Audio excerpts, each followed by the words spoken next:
What happens when fostering isn't just about supporting a child, but guiding a parent as well? Kay Batey and her husband have been fostering for over 14 years, specialising in parent and child placements. It's emotional, unpredictable, and deeply human work. And today, Kay shares the powerful lessons, challenges, and rewards that come with helping families at their most vulnerable.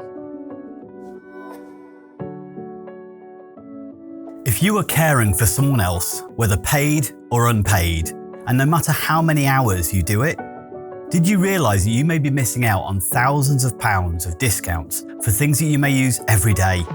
The Able to Care podcast is proud to be sponsored by the UK's #1 carers card. Started by two best friends who recognise that carers deserve better and are 100% committed to helping to change the lives of all carers and bringing them together as a strong community. Carers Card UK provides support, recognition and rewards. It offers reassurance by providing an ID card that helps access emergency information when needed, while also unlocking discounts, a wellbeing hub, a carers circle tool and a community through their app. All of this for less than the price of a box of chocolates a year.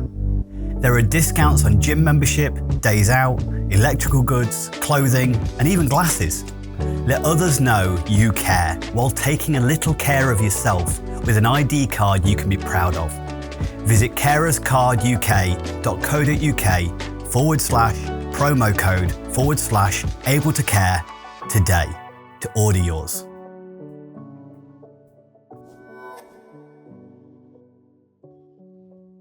Welcome back to the Able to Care podcast, where we share honest conversations with those making a difference in the lives of others. I'm your host, Andy Baker, and today we're shining a light on a unique and often misunderstood form of foster care, parent and child placements. Our guest is Kay Batey, who, along with her husband, has been fostering for over 14 years, currently with the independent fostering service, the Hazel Project. Together, they've supported sibling groups, individual children, and our focus today, parent and child placements. With 7 parent and child placements under their belt, Kay brings a wealth of insight into what it means to care, not just for a baby or child, but for a parent learning to care themselves. We'll explore how these placements differ from traditional foster care, the emotional highs and lows, and the kind of support carers need to do this work well. Whether you're a foster carer, social worker, or just curious about what goes on behind closed doors in one of the most life-changing types of care, this episode is for you. So hi there, Kay. Thank you so much for joining me today. You're welcome. I think this is the first podcast you've ever done. Is that right? Certainly is, yeah. It is. So no nerves. As I said, this is all edited afterwards. You're going to be fantastic. But it's really appreciated for coming on. Obviously, I've been working with the Hazel Project. Well, once when it was Excel and now it's obviously diversified and gone out with diverse care. And been working on it, I can't remember how many years now, but we've met each other a few times over that time. You've been forced to come on my training sessions at numerous points. And you've always been a kind of an experienced carer on those courses, sharing your insights with others who are new to the foster world. That's one thing I've always noticed about your case. So thank you so much, and carrying on and maybe doing this on a slightly larger platform. And that's all it is. Yeah. So can you take us back to the beginning? What led you and your husband into fostering? My husband's a qualified chef, been doing that for 40 odd years. And I'd been working in an office in a banking sector for 13 years.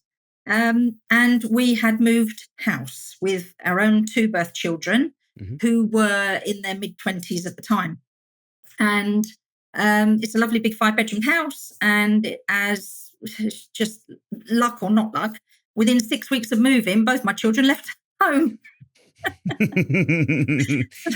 Yeah. So we had this lovely big house with no one to fill it.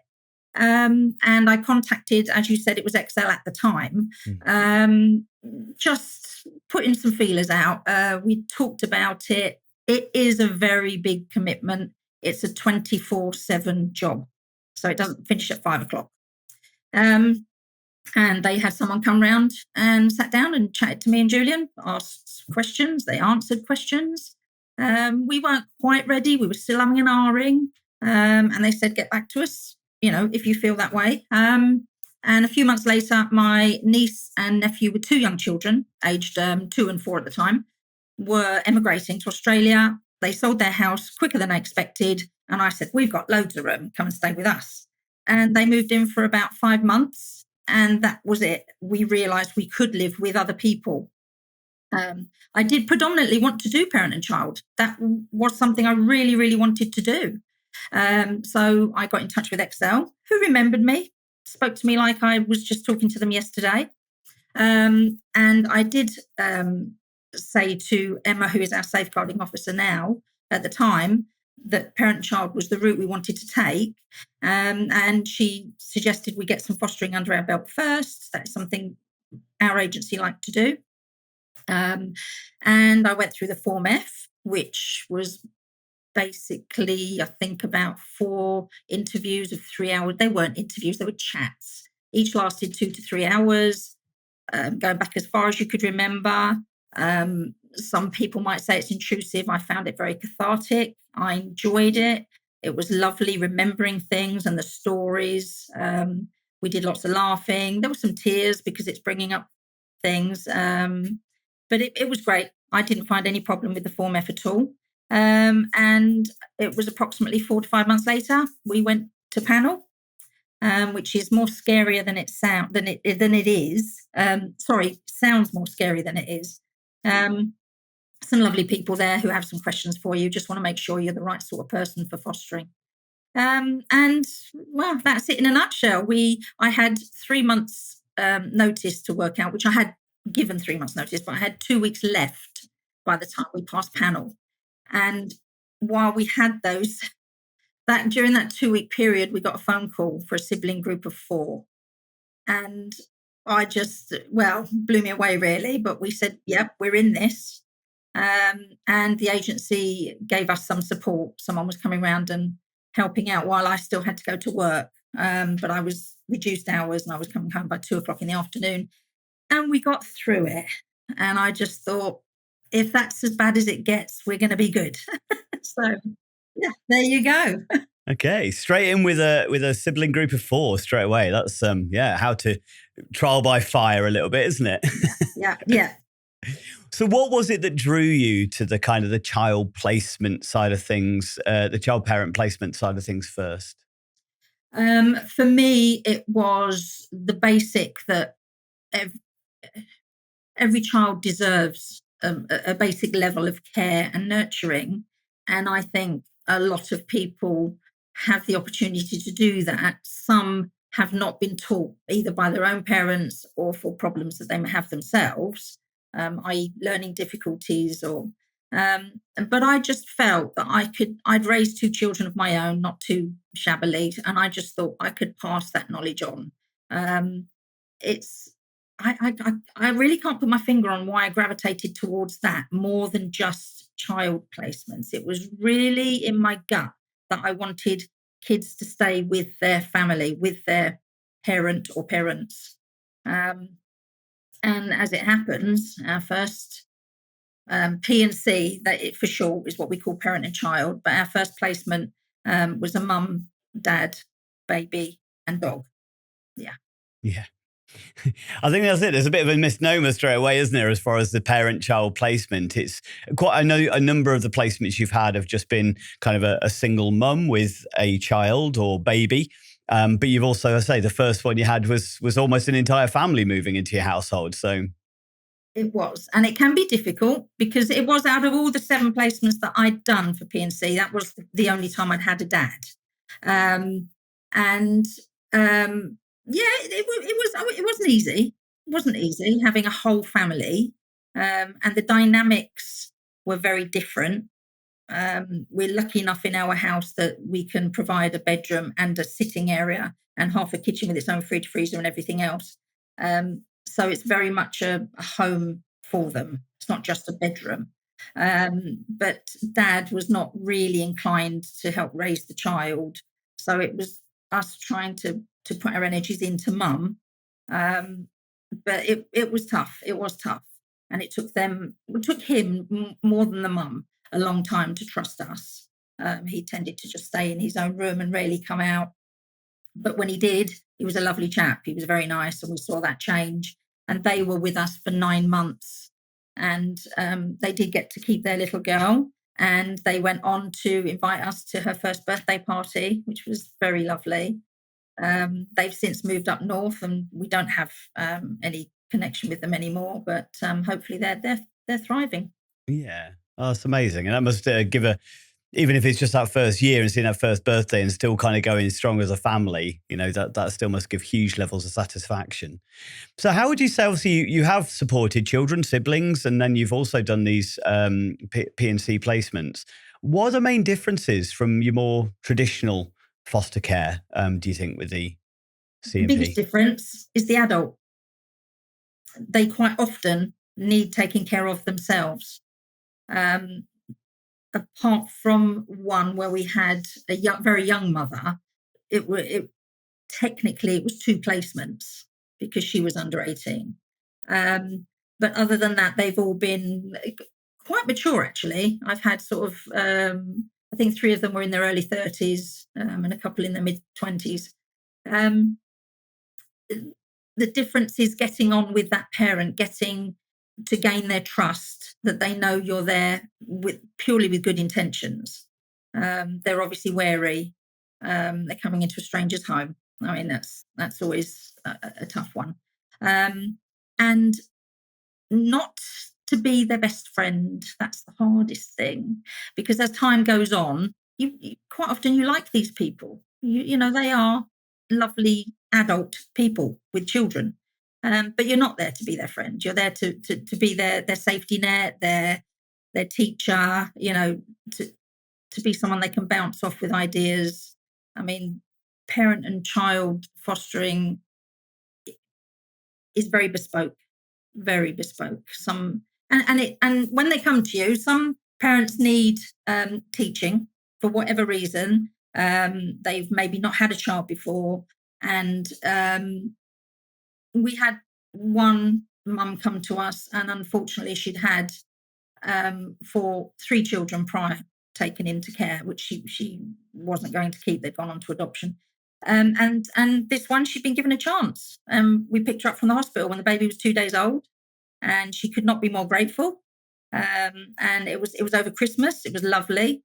I remember sitting downstairs with this little, at the time, I think she was about 2 months old then, little baby. And we had our Santa hats on. It was 4 o'clock in the morning. And, we let mum stay in bed and sleep a bit later. And she was amazing. She was amazing. She thirsted for learning to keep her child. And we are still in touch with her, and it is lovely, really lovely. We went to her wedding last month. Yeah, it was amazing.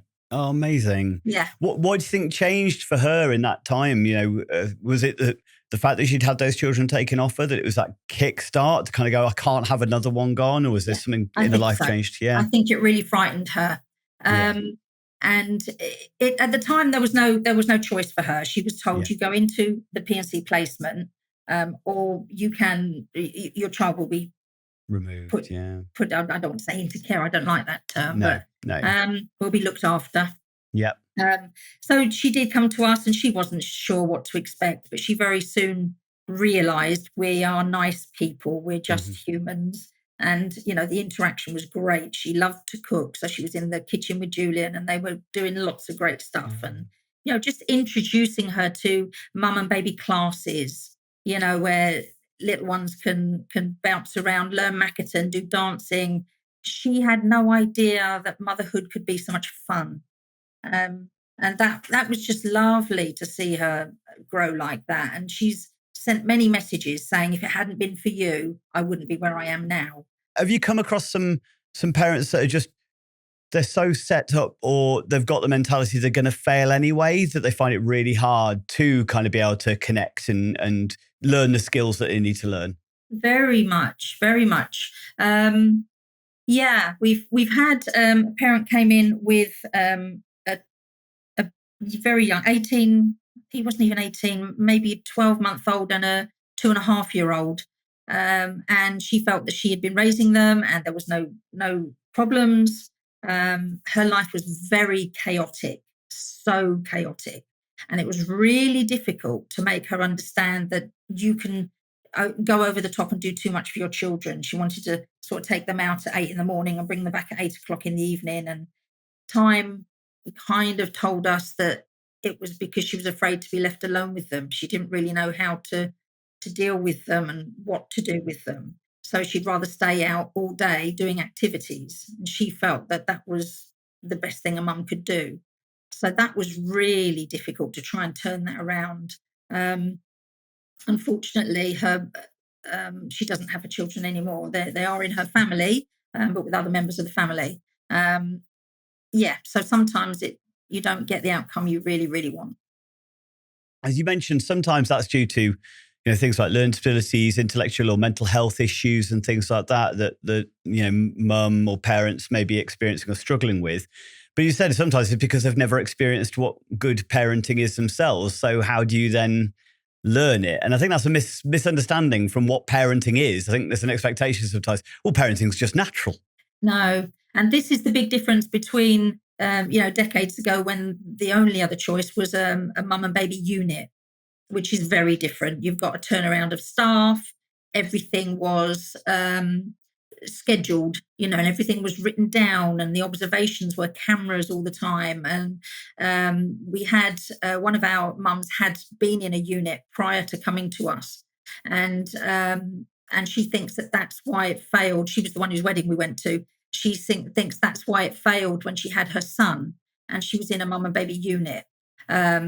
She said, you can't live a normal life. There's cameras everywhere, and they have to write down when you change the nappy, when you feed the baby, when the baby was crying, why was it crying? And it's very unnatural.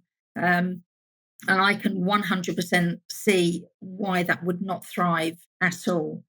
And to explain to her, this is not a unit, this is your home for as long as you're here. And this is how we're going to deal with it. I said, I'm here to help. I'm not here to take over. I'm not here to do everything for you. And that's a big thing as well, because especially when they're newborns, most mums, myself included, want to nurture newborns. I want to sit there. I want to do all the cuddling, and I love all that bit. But that's not the case. It could be, as it has been a couple of times with me, where you have the baby in your own bedroom when they're newborn. And it's a progression. We have a monitor. We don't have a camera monitor, but we have a monitor. And when the baby wakes up, I would have to go and knock on mum's door, and we would sit and she would feed the baby, and I wouldn't physically get involved, but I would be awake, make sure she fed the baby, changed the baby, etc. And that may last for 2 weeks or 6 weeks or however long we felt mum needed it. The social worker would be very much involved with that. And bearing in mind, with all of these placements, they've run alongside a parenting assessment, which is normally done by an independent social worker. So the parent is learning that's more school environment. They fill out forms. Can you do this? Can you do that? And then I would be asked, how are they getting on? Are they still changing the nappy unsupervised, or do you have to give them a nudge? So it's a work in progress. And the outcome, of course, is you want them to be able to be confident and comfortable with their child. But as you say, it's not practicalities, and that's the hardest thing. You can teach someone how to make a bottle or how to change the nappy, but it's, do they get on the floor with the rattle and play with the baby? Do they talk in certain tones? And that's tough. I think that's probably, in most of the mums I had, was hard to try and make them understand that the baby may not be hungry. It may be well fed, well dressed and content, but you still need to get that attachment. That must have been quite a skill for yourself to learn, I should imagine, to some degree. Is it hard to find that balance between keeping a child safe and helping a parent to succeed? Yeah, it is. I mean, I'm very lucky that the Hazel Project give us very, very good training, bespoke training for parent and child. And you would have to do that before you took on P&C placements. And there's, you've got a team around you of all sorts of people that you can tap into. And as you know from training sessions, one of our biggest learning curves is from other parents, from other foster parents. Back in the day, there was many times I would phone up another P&C foster parent and say, look, I've got this. How do you think we should go about it?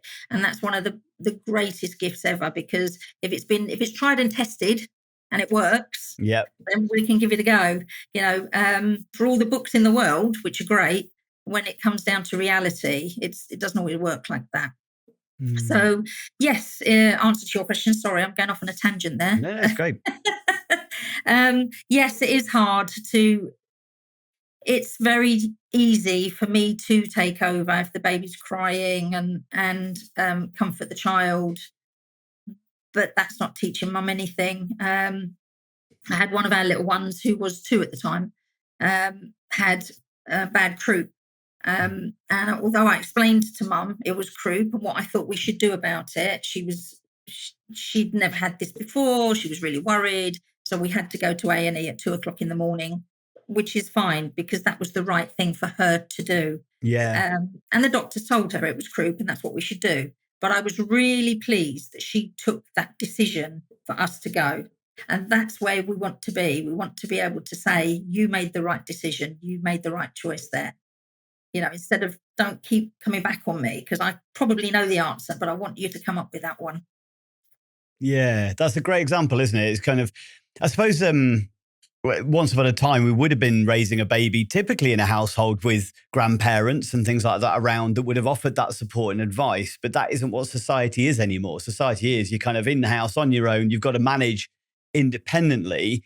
But some people aren't ready for that. And therefore, you're almost acting like that kind of surrogate. But it's that distance, isn't it? As you said, you're not friends. I'm here to provide a service, but I've got to push you in the right places, but support you. And do you get, I take it you've had quite a lot of pushback from some parents as well, in the fact that, a lot of resistance, either they perceive you as either too controlling and trying to take over, or they just want to leave it to you. And that must be quite a difficult thing to navigate. More so the leaving it to me. In fact, I had one young mum who left the house and didn't come back for 36 hours, leaving me with the baby. I mean, that's definitely beyond your good duties a little bit, isn't it? So yes, you're right. The only pushbacks I had really was from the dad I had in place. And that was my very first P&C, and I learned from that. And I did tell my agency, I want to do better. I think I can do better. I've learned from each one. You gather all this information or problems that you may have, and I take that forward each time. And I've had better and better outcomes. And I can see that, and I love that. And I think we all have to start somewhere. Of course we do. But I do think when you're a seasoned, especially parent and child, foster parent, it works wonders. I think the same could be said for people that have their own children. We all trumble through a little bit with our first babies. And like you say, we depend on our own family and our own parents to give us advice and help. And normally the mums and parents and child that come to me don't have that support network, or their own parents were not good at parenting. One mum that I said to her about keeping her room clean, that's an ongoing thing, and making the bed, etc. And she said, well, she'd never been shown. Her mum had never shown her how to make a bed. So, there's the practicalities behind it. So we're not just keeping the child safe and helping to raise the child. We are teaching the parent how to keep a clean house, how to look after their own hygiene. If they can't look after themselves and their environment, they're never going to do a good job raising a child either. It all comes hand in hand, really. Do you think there's any stigma, or do you think the individuals who have come into your household, do you think they've experienced a stigma with being like having to come into parent-child? Would you say is there a stigma around it for them? Certainly some, not all, definitely not all. Probably more than not. I used to go to a Sure Start Centre with one of my mum and babies, and she was great at socialising, but she would always tell anyone she met that I was her auntie, which is fine, perfectly fine. So, I mean, I've had it with children as well. When I've fostered children, at the school gates, I'm always, my nan's over there. But when I'm at home, it's Kay, so you go with the flow. And sometimes I've actually said that. I said, listen, you don't have to tell anybody you're in a P&C placement. And more often than not, they would say, oh, I'm just staying with my auntie who's helping out with the newborn until I go home with her or whatever. that's that in a nutshell, really. That, there's no other problems around that. We did bump into one mum's friends when we were out shopping once, and they said, "Oh, we haven't seen you for ages." And she said, "Oh, yeah, I'm just staying with my nan, and she's helping with the baby." It's fine. I'll just go with that one. I've been called lots of things. They should be saying sister, surely, not nan. Oh, yeah, really. Just drop that in then. I'm never your nan. I'm your mum or your auntie or your... Keep that age bracket down for me.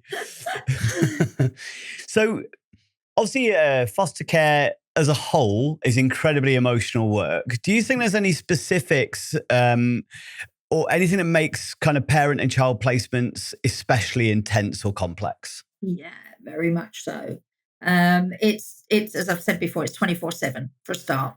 There's no getting away from it. And 9 times out of 10, when you first have the mum and or dad, but come into place with you, it's quite often for the first 2 months, maybe, you need to be together. So mum can't go out with the baby on her own. You would have to go, and you can't go out and leave mum with the baby. Mum probably could be left on her own if you took the baby out for a couple of hours. So that's really intense, because sometimes you just want to go out and do normal stuff, or, even if it's shopping, and then all of a sudden we've got to trundle everyone up and you've all got to go together.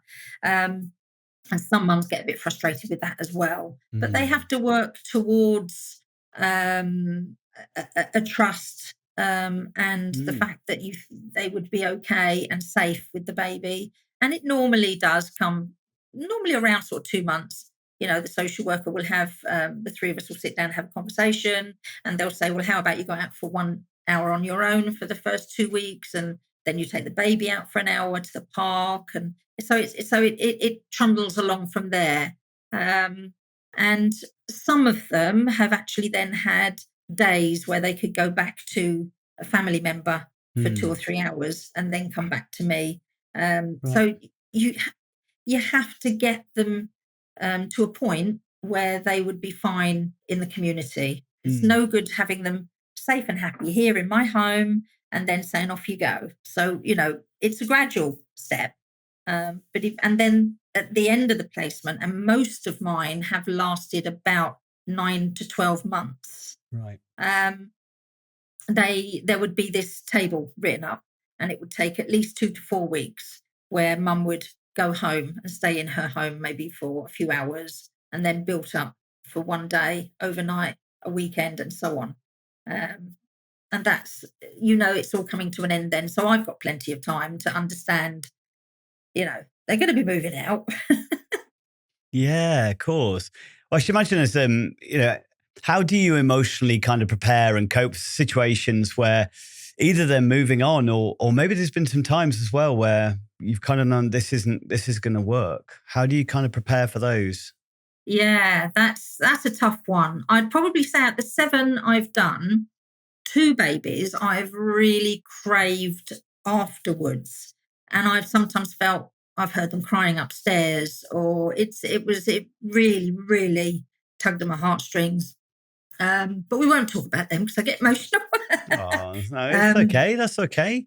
I think it's a huge part of foster, isn't it? And I think it's something that it's one of the things that I know that I've spoken to a lot of people, and one of the reasons they wouldn't foster is because they just don't feel they could let the children go. And I've got one of the foster babies that was in my world. I don't have any contact. I don't know where she is now. I'd love to know where she is. I genuinely kind of felt a proper little special connection with her. And that's a hard part of it. That is really tough. And as I say, I've been lucky that most of the time I've sort of waved them off and they've kept in touch, even if it comes to a stage where it would be less and less and less. So instead of them texting me 2 or 3 times a week, I might get a text a month down the line, and then maybe 2 months after that. And that's okay. I needed that sort of string to get longer and longer. And that's fine. But there will always be children who melt your heart. That's normal. I've been very, very lucky that as soon as my child is gone, I've had another one. I haven't had much chance to think about it. Yeah. But, we've got so many fond memories, so many. Then, we look back and sometimes one pops into my head and I go, oh, remember so-and-so, he did this, and we laughed. And sometimes the mums have been amazing. My husband, for all his faults, supports Southampton Football Club. And one of the mum's got her little 4-year-old a Southampton kit. And he came home and she was just all dressed in it. And I mean, it was like, she didn't have to do that, but she knew what that would mean to us. So it's a two-way street. It really is. I think some of them worry about leaving us because this is their home, and they've been comfortable and they felt very safe. So it has been tough. So as much as I need it to be slow, I think they do too. And there's a very good procedure put in place to help both sides for that. What about the ones that you knew this isn't going to work out for them, and have you had those situations as well? Yes, only probably two. A mum moved on with her children, and we thought everything would be fine. But a few months later, the children came back into the system without mum. Yeah. So yes, it happens. Yeah. But they can't live with you forever. They can't. I'm sure they would be fine if they could live under supervision forever and a day, but that's just not reality.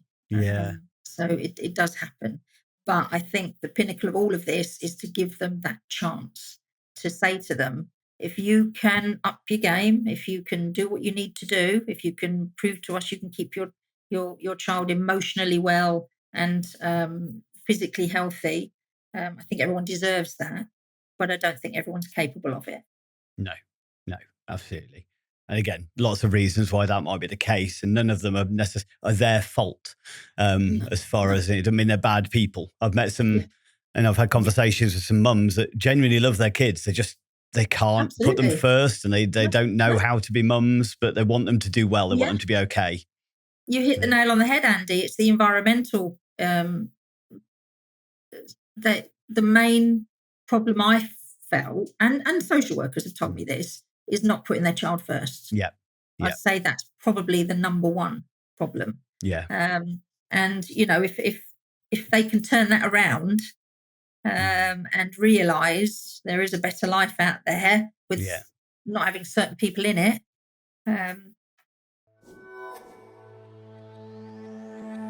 Have you ever encountered an adult or child's behaviour that has felt difficult, overwhelming, or challenging?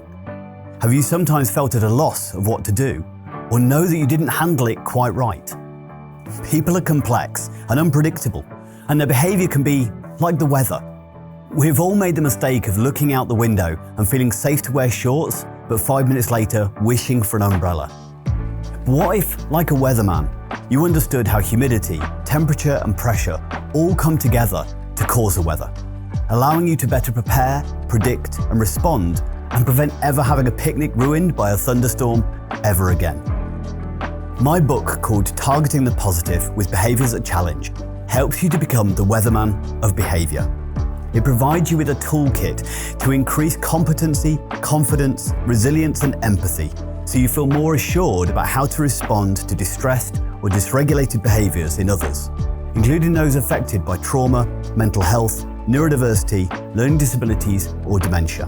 Build better connections, achieve de-escalation and improve outcomes for yourself and those you engage with my celebrated 6-stage target model, a step-by-step process to reduce distress for everyone. Discover my empowering, person-centered guide in Targeting the Positive, written by me, Andy Baker, available from online bookstores worldwide. Find a link in the description and order today. Have you found there's been moments where you questioned whether you could actually keep doing it? And what's kept you going in those moments? Yes. Yeah, I'd lie if there weren't times. I'm very lucky that Julian is also a full-time foster parent. So we do this together. In fact, he's taken our 2 foster children out at the moment so that I can have the peace to do this. And we do bounce off each other, 100%. we both know when we've come to the state where we need downtime. I am in awe of single parents. I don't understand how they can even do this. I think it's amazing. But yeah, we all have burnouts. Of course we do. We have long periods of time where our time and our emotions are depended on and expected to be full on, and it does get hard, very hard. Yeah, and you've already kind of alluded to that a little bit as far as, one of the things that you mentioned as far as helping you to overcome some of the difficult times has been conversations with other experienced foster parents and on training courses or I know you run some support groups and things like that within within the Hazel projects and stuff, getting that dialogue out there, hey, you're not alone in this, Very much so. We've had foster parents who want to progress to P&C, and the agency would say to me, can you get in touch with so-and-so and, give them the ins and the outs. They much prefer an experienced foster parent to talk to them rather than someone from the agency who's not on the ground shop floor, so to speak. And you get the nitty-gritties and the good and the bad. And I've been very, very lucky, Andy, really lucky. I've had some lovely placements.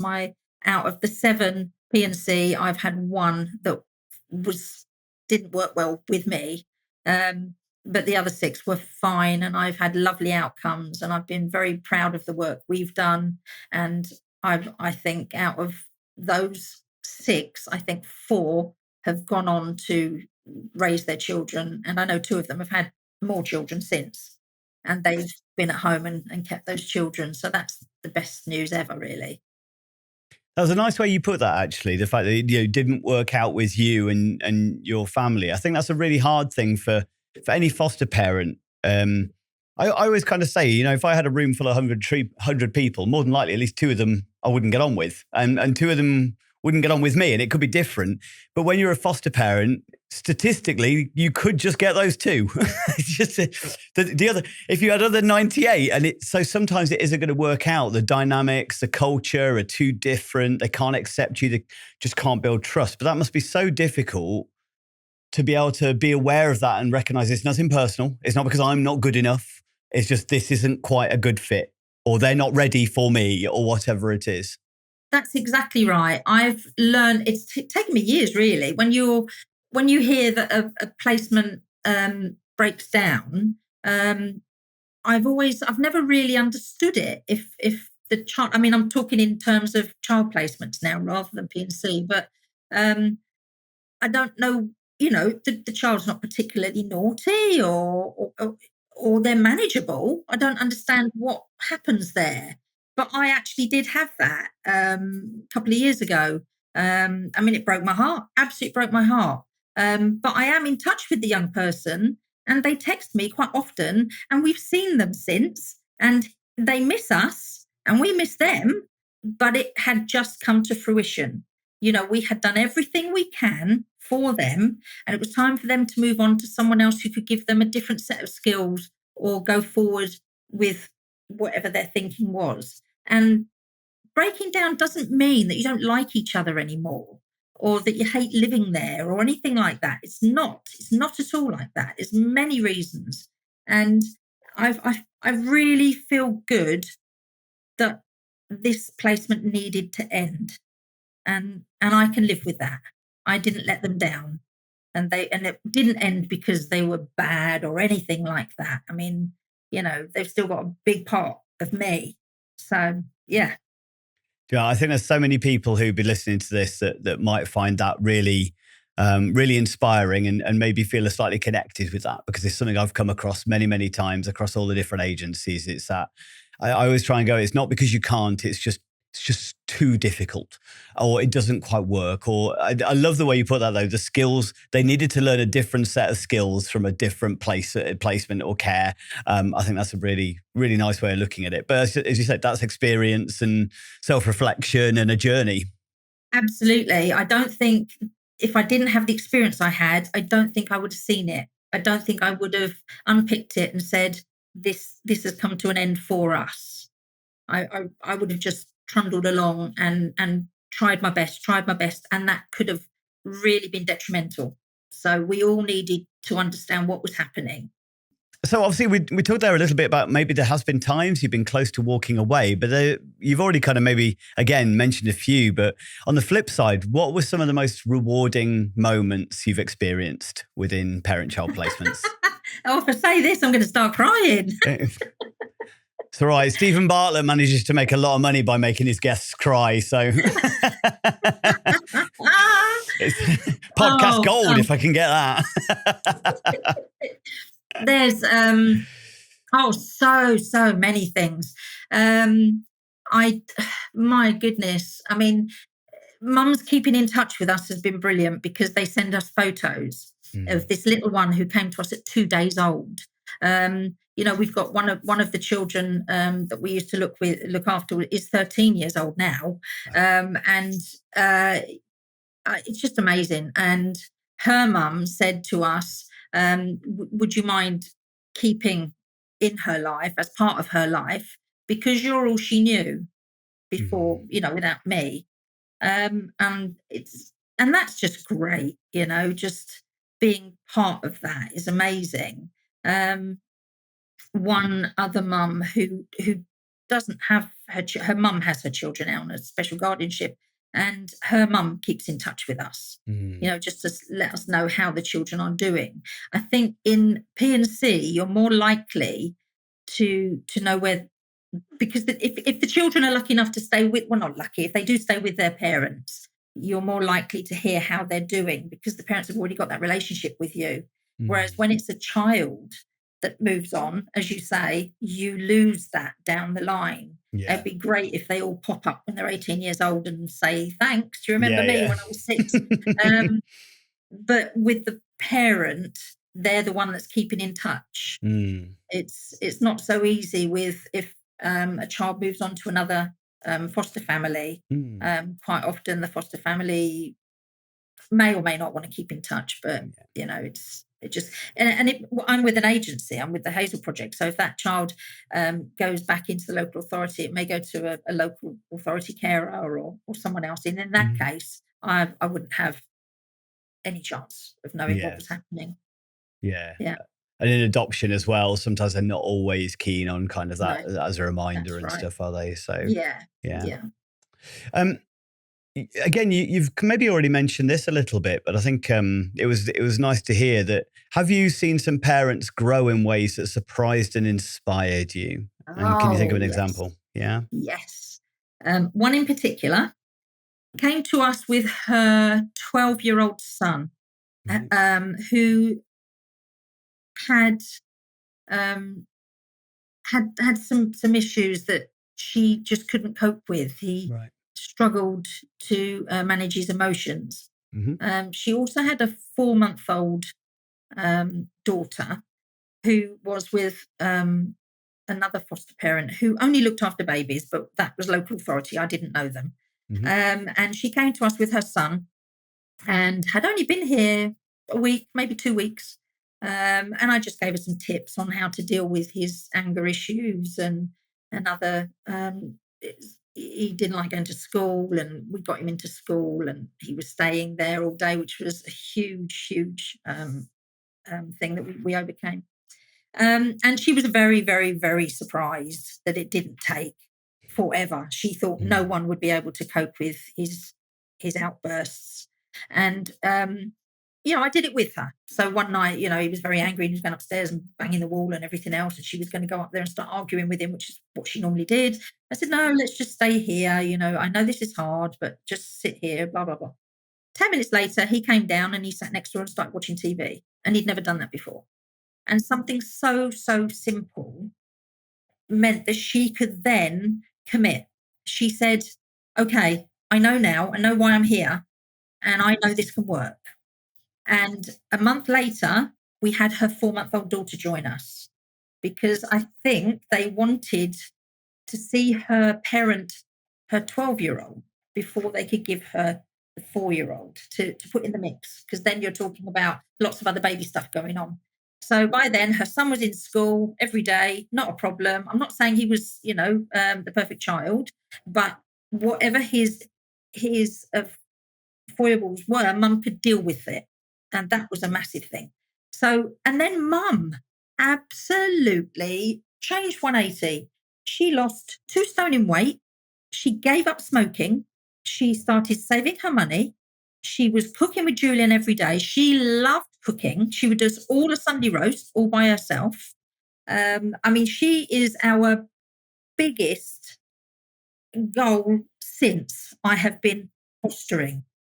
To know that we changed that person as an adult, as well as her be capable to look after her children.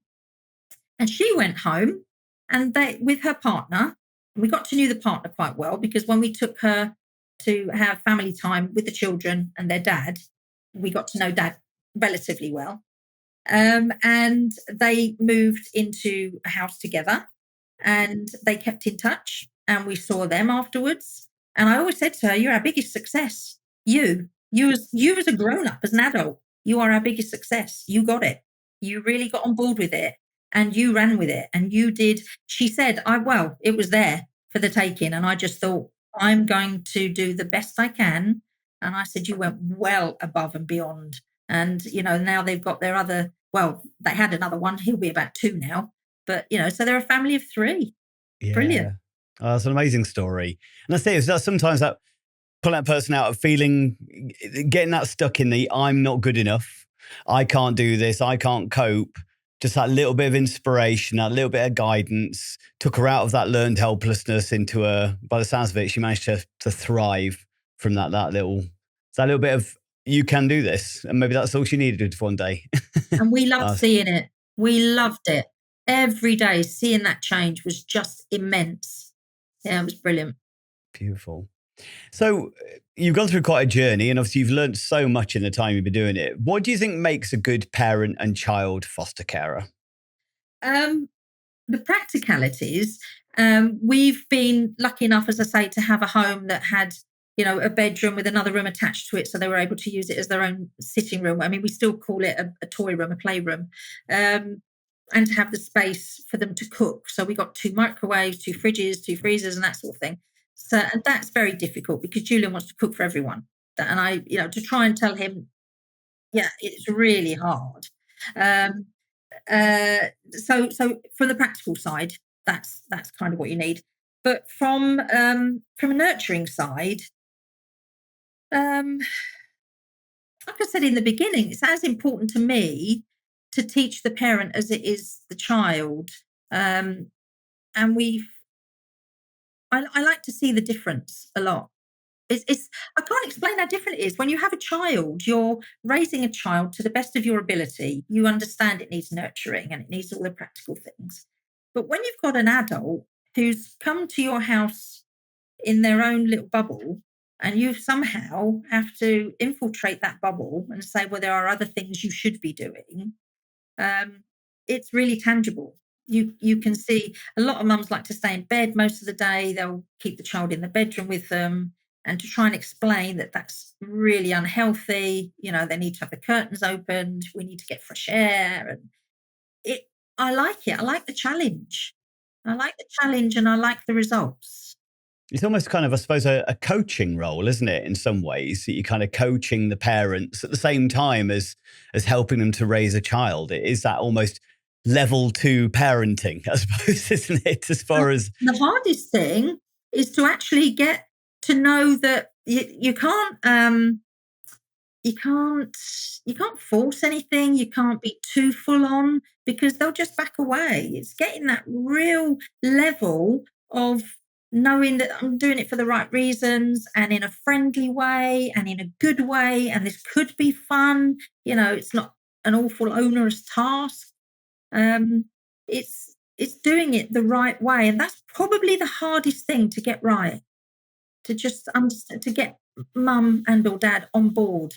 That's the hardest thing. Raising the child, for me, that's easy. It comes naturally for me. But unless I can get the parent on side, they're not going to listen to me. They're not going to follow my way. So, yeah, that's the toughest bit. And I like that you mentioned it early on as well, but you said it again there a little bit, that, the parenting should be fun. and you should enjoy the process of parenting. But I don't think that's how a lot of people feel or recognize that maybe parenting should be promoted as in sometimes. Absolutely.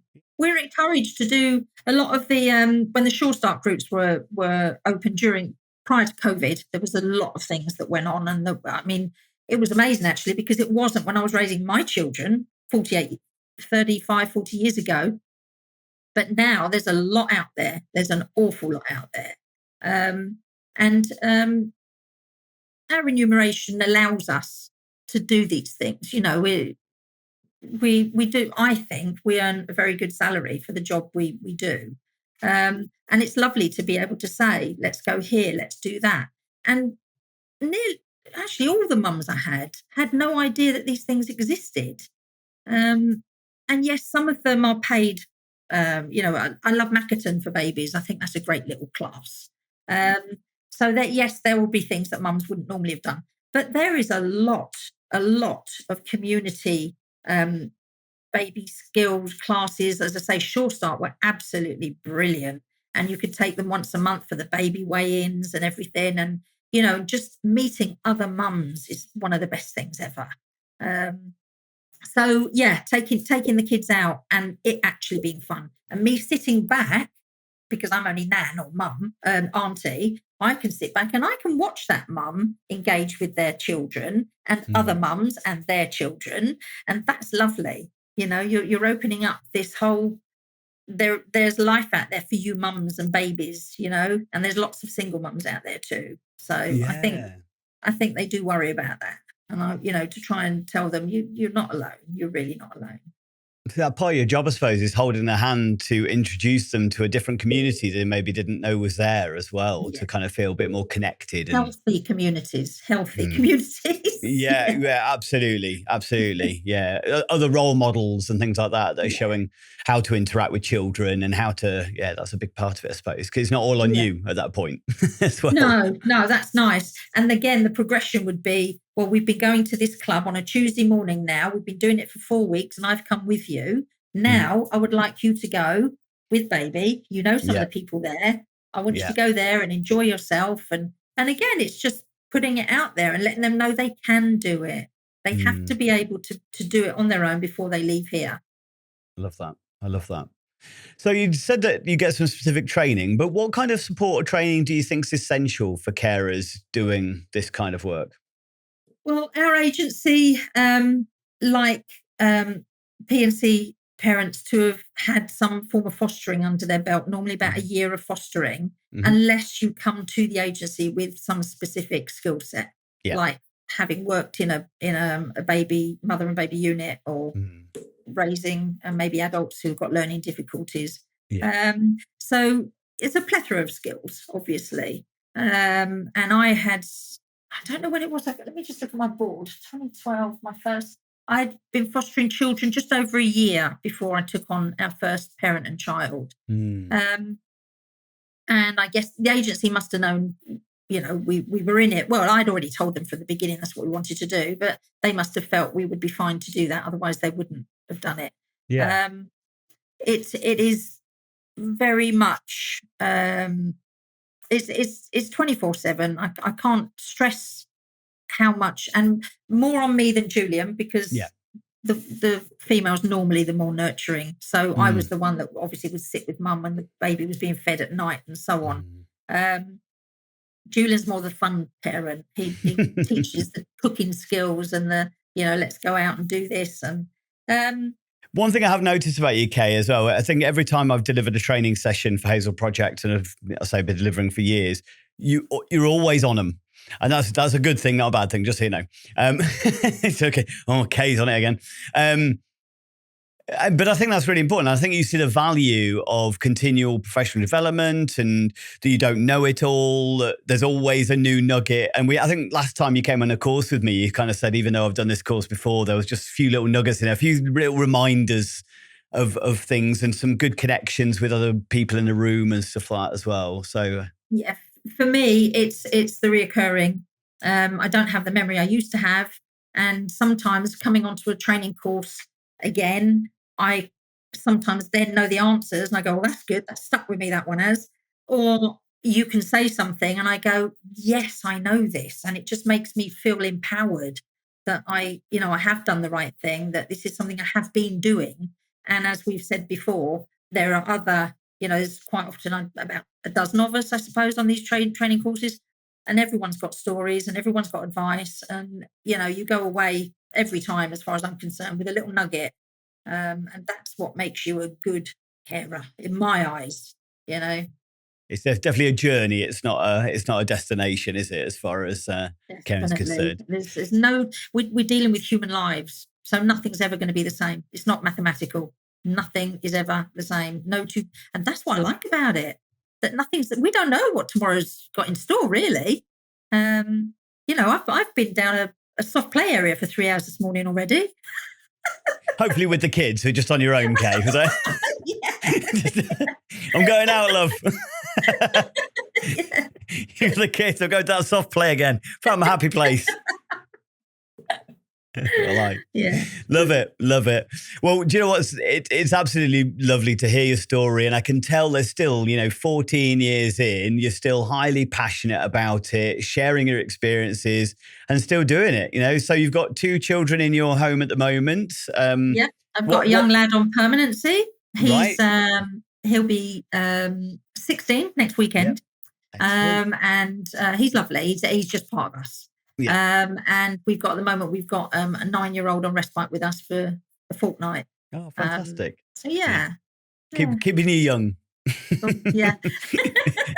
I never used to be grey. No. Well, it's been so amazing to talk to you, Kay. Thank you so much for your time and for sharing your story and your insights. And hopefully, anybody watching this, please, reach out to the Hazel Project if you're interested in looking into fostering. You think you've got space in your home and your heart to share with some other people. But follow some of Kay's advice there if it's an area that you're looking to kind of get into as far as parent-child. I think parent-child, there should be more of it. I think I've definitely had we came across some babies where I think there could have been a real opportunity for a parent-child placement to have kept mum and baby together, and that wasn't taken. So I don't know if there's a lack of resources or promotion of that, but I definitely think there's more room for it. Anybody listening to the episode, if you found any of the content useful and enjoyable, please like, comment and share. And thank you very much again, Kay.